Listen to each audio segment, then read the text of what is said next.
It's Tuesday, March 8th. I'm Laura Cornfield, and this is IBA News, broadcasting from Jerusalem. At this hour, parts of Highway 1 and roads in the Tel Aviv area are being sealed off ahead of U.S. Vice President Joe Biden's arrival to Israel. Biden is slated to arrive straight from Dubai as part of his 5-day visit to the region. A report in today's Wall Street Journal said President Barack Obama intends to renew efforts to revive the Israeli-Palestinian peace talks before he leaves office and could possibly include a UN Security Council resolution that would provide the framework for a deal. Tonight, Biden will meet with former President Shimon Peres at the Peres Center for Peace in Tel Aviv and will later dine with Prime Minister Netanyahu at his residence in Jerusalem. Tomorrow, he will meet with President Reuven Rivlin as well as the Prime Minister, and in the evening, he is expected to travel to Ramallah to meet with President Mahmoud Abbas. Prime Minister Benjamin Netanyahu's decision to cancel his upcoming trip to Washington succeeded in outraging the White House, who learned of the decision through the media. Netanyahu was scheduled to meet with U.S. President Barack Obama on March 18th and address the American-Israel Public Affairs Committee at its annual conference days later. Netanyahu canceled the trip, claiming that he decided not to travel to Washington at the height of the U.S. election season and has opted to address AIPAC via satellite. The Prime Minister's office initially said Netanyahu had wanted to move up the visit, but despite contact with the White House, no appropriate time was found. However, Ned Price, a White House spokesman, rejected that report as false, saying at Israel's request, Netanyahu was offered a meeting with Obama on March 18th, which he then canceled. Arab Knesset members came under fire after they published a statement condemning last week's decision by the Arab Gulf states to blacklist Hezbollah as a terror group. The Hadash and Balad parties, both part of the Joint Arab List, called the decision by the Gulf Cooperation Council unjustified, stressing that labeling the organization a terror group serves the Israeli occupation. The statement drew harsh criticism from lawmakers across the board. Last night, while addressing the Knesset, Prime Minister Netanyahu lashed out at the Arab MKs, asking them if they had gone mad and if they will continue to condemn the GCC when Hezbollah shoots missiles at their villages. Iran today test-fired new ballistic missiles from a number of locations across the country. Tehran's official news agency announced the missile tests were conducted in order to demonstrate the country's deterrent power and all-out readiness to confront threats against its territorial security. In January, the U.S. imposed new sanctions over Iran's missile program almost immediately after lifting separate sanctions related to the Islamic Republic's nuclear program as part of the nuclear deal signed with major Western powers. Under that deal, the UN arms embargo on the country continues, as do ballistic missile restrictions. Officials from the International Atomic Energy Agency in Vienna are convening today to review if Iran is living up to commitments stipulated in the agreement. A 50-year-old woman from East Jerusalem who attempted to stab border police officers patrolling on Chagai Street in the Old City was shot and killed this morning. She was identified as Fadwa Itmeir, a mother of 3 from the Tuba neighborhood. Police said she pulled out her knife to stab security personnel when she was shot. Shortly after, at the Kalandia crossing north of Jerusalem, military police arrested a Palestinian woman after she was found to be carrying a knife and admitted she had planned to stab Israelis. Early this morning, IDF forces and border police officers sealed off the Hebron home of Palestinian terrorist Samir Skafi. The terrorist killed border policeman Benjamin Yakubovich in a car ramming attack at the West Bank's Khalkhul Junction in November. Troops, accompanied by representatives of the civil administration, sealed off the home and filled the interior with foam and barbed wire. Supervising over today's house sealing operation was Yakubovich's direct border police commander. A manhunt for the assailant who gunned down a 30-year-old woman in front of her 3 children in the center of Beersheba continues. The woman who was shot from a passing car last night was hit a number of times by bullets and died en route to the hospital. Police said she was the wife of an imprisoned member of an underworld organization who later turned state witness. In October, an indictment was served against her husband for sending her threatening messages. Police officials said they are investigating a number of leads, including whether the fatal shooting attack was an act of revenge against her husband, and are also exploring the possibility her husband ordered the hit. The couple's 3 children were placed with the welfare services. Israel's First Lady, Nechama Rivlin, wife of the president, hosted 22 women at the official Jerusalem residence in honor of International Women's Day, which is marked today. All were victims of sexual assault who appear on the cover of the leading Israeli women's magazine, La Isha. They were featured in the magazine where they spoke of how they were sexually assaulted or raped in the past. After hearing of their ordeals, Nechama Rivlin told the group she hoped no more women would be added to the magazine's cover photo. Fortunately, I don't think that something changed. I think a lot of women, youth girls, children are raped and abused again every day. The thing that changed that we are talking about it. We're quite amazed from the amount of the response we got. We also put, like the New York Magazine, an empty chair on the cover and told women that were sexually abused, please come to us and tell your story. We have to shout it out there. And we got so many women that came to us and said, yes, it happened to me too. But I was also amazed from the public support that we got. As we mentioned, the world is today marking International Women's Day. Here at home, despite significant progress, the status of women, particularly in the field of employment and wages, continues to lag behind that of men. However, a recent study published by the Taub Center for Social Policy Studies reveals that although there's much room for improvement, Israeli women fare relatively well in comparison to their counterparts in other OECD countries. Joining me now in the studio is one of the study's authors, Leora Bowers, Director of Policy at the Taub Center. Thank you so much for joining us this afternoon. Great, it's my pleasure. Your latest study paints a less grim picture, showing a significant increase in employment rates among women, particularly among mothers with young children. Tell us a little about these findings. Absolutely, and I think we do see a positive findings from this study. What we see is that employment rates among women in Israel are quite strong. There's been a great increase over the last 20 years, and employment rates among women of prime working age today stand at 74%, which is higher than that of the OECD countries by about 7 percentage points. Is there an increase in the incorporation of women in the general workforce, and are they more educated women, less educated women? Well, this trend of an increase of employment has been seen across the board. We've seen it in different sectors, Arab women, Arab Israeli women, Jewish women, educated, non-educated, even among mothers. One of the things our study showed is that there's been a large increase of employment specifically among mothers of young children, children ages 0 to 4, where we see that about 20 years ago, about half of such women were likely to work, and today that figure stands at almost 70%, to the point that it doesn't matter so much whether you have a small child at home, you're almost as likely to work as a woman without a child. You mentioned that women of academic degrees are finding more employment. Are they getting paid accordingly? Well, definitely we've seen increases in employment across the board today, and a woman with an academic degree is likely to be employed at an 84% chance, which is significantly higher than women without an academic degree, which have employment rates of 57%. And in terms of wage gaps, I mean, we still see that there's a differential between what women earn and what men earn. But what about the various sectors of women in Israeli society, Arab or Haredi women, and the comparison in wages?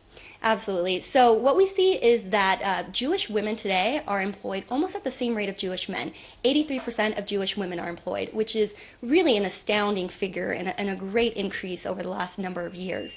However, we see that employment rates among Arab Israeli women are still lagging far behind. Only about 1 in 3 Arab Israeli women of prime working age is likely to be employed today. But we have to say that even that is a really great growth from the rates we saw a number of years ago. Recent statistics released by the Central Bureau of Statistics show that Israeli women still earn more than 20% less than men. How do you explain that? Yeah, and it depends how you look at the wage gap. Absolutely, actually what we found is that women earn 33% less than men. However, a large part of that difference has to do with the difference in work hours. Men work on average about 8 hours more a week. Once you factor in the hours of employment, part-time work by women, what we really see is that the wage gap actually decreases to 14% in Israel, which is much closer to and actually very similar to the OECD average. However, we should note, though, that this gap has not decreased over the last 10 years, and we've really seen it kind of hold steady at about 14%. How do we compare to the rest of the world? Well, when we looked at parental leave benefits, maternity, paternity leave, because these are often talked about differences between Israel and the OECD. And what we find actually is that there's some good news also for women there. Women in Israel are paid at 100% salary replacement during maternity leave in Israel, which is very different from other countries, many of whom only might pay 50-60% of one's salary during maternity leave. However, we see really big differences when it comes to benefits for men, which we know ultimately help women as well. Fathers in Israel don't receive any sort of paternity leave benefits or parental leave that's specifically designed for them. And in this case, we see that Israel lags behind 29 other OECD countries, which provide paternal leave benefits specifically targeted at men that they can often take simultaneous to women. You've been researching women's employment trends over the past 20 years. In what areas have we made significant progress? So we have made significant progress when it comes to employment rates in general. When it comes to the differences in work hours, we see women working more hours in Israel over time, men working fewer hours. So the gap between work hours is closing. The gap between uneducated women and educated women is closing. More uneducated women are working as well today. However, really the big difference still lies in that wage gap, which has persisted for the last 10 years, and also in the share of part-time work. 1 in 3 women work part-time compared to only about 16% of men. Where do we still have a long way to go? In what areas do you think there's the most need for improvement? Yeah, so we really looked at parental leave benefits, and there's really 3 things that we see that could be improved if Israel wanted to align with the OECD. One of those things is to grant benefits to men, specifically paid benefits, paternity leave at the time a child is born. 10 days of paid leave for a man would put us with the OECD standards, and also granting women the opportunity to take some of their leave benefits, specifically on a part-time basis. So instead of a woman having to go straight back to work at 100% after returning from maternity leave, many OECD countries allow women to take their benefits on a part-time basis. That allows them to gradually return back into the workforce, come back sooner, but also allows them to balance their family life with their working life. Leora Bowers from the Taub Center, thanks so much for coming and sharing your knowledge with us. Great. Thanks so much for having me today. Pleasure. DrewsNet, a project management company specializing in high-tech and providing services to Israel's defense industry, employs a large number of Druze women. Anwar Saab, the CEO of DrewsNet, told IBA's Margot Dudkevich that plans are underway to expand the female working force.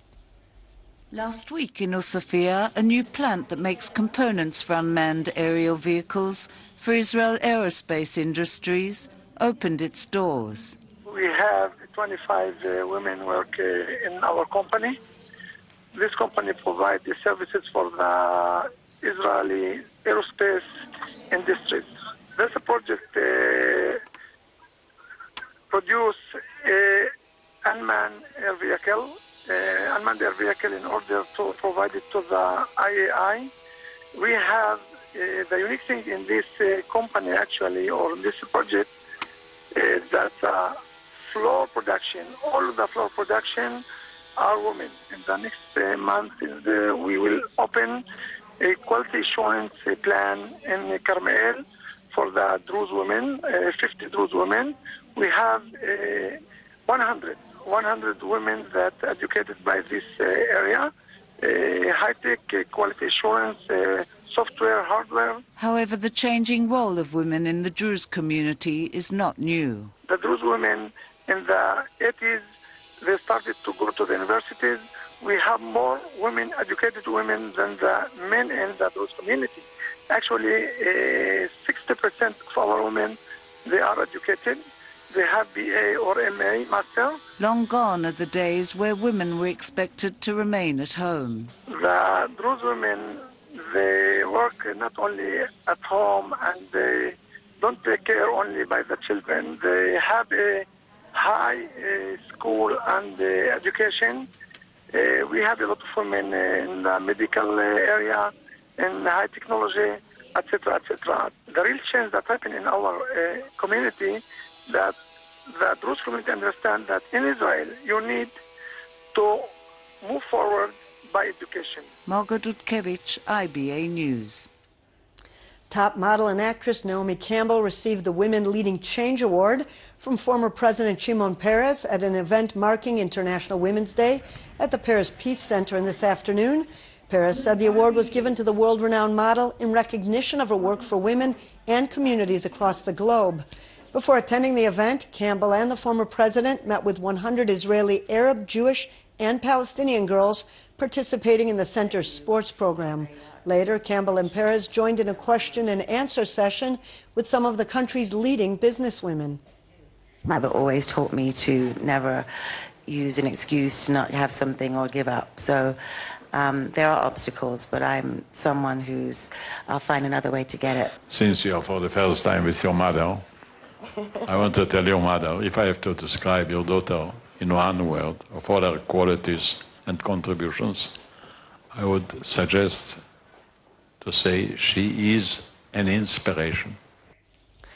Also in honor of International Women's Day, a special exhibit was launched in London this week, surprisingly featuring the works of 27 Israeli female artists. The contemporary art display, titled Women's World, is curated by Zina Berkovici. It features sculptures, digital artworks, photography, handmade jewelry, mosaics, and handmade glass. Berkovici said she specifically chose to spotlight the works of Israeli women who are leading achievements around the world. And another reason to celebrate, the 5th annual Kosher Wine Festival opens tomorrow night at the International Convention Center in Jerusalem, where thousands of people are expected to raise their glasses and sample the drink of the gods. Guests at the Wine Expo will enjoy tastings from more than 40 of the best kosher wineries. The 90 shekel admission fee gets you a wine glass, and you can sip to your heart's delight from any of the booths around the venue. The event is an opportunity for wine connoisseurs and novices alike to try a wide variety of the country's kosher offerings.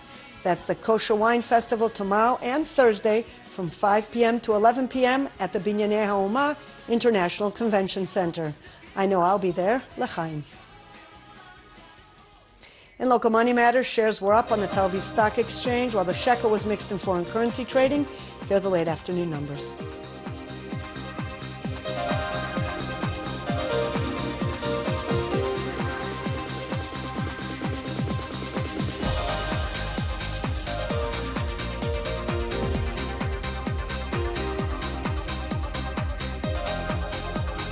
The weather forecast is calling for more of the same, with unseasonably high temperatures continuing across the country. Here's a look at the highs and lows at home and abroad for the next 24 hours.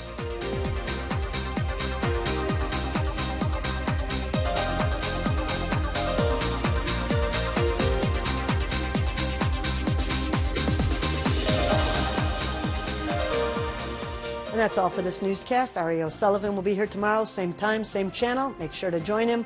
I'm Laura Cornfield, wishing you a good evening and shalom from Jerusalem. We leave you now with more images from the Israeli Women's World Art Exhibit in London.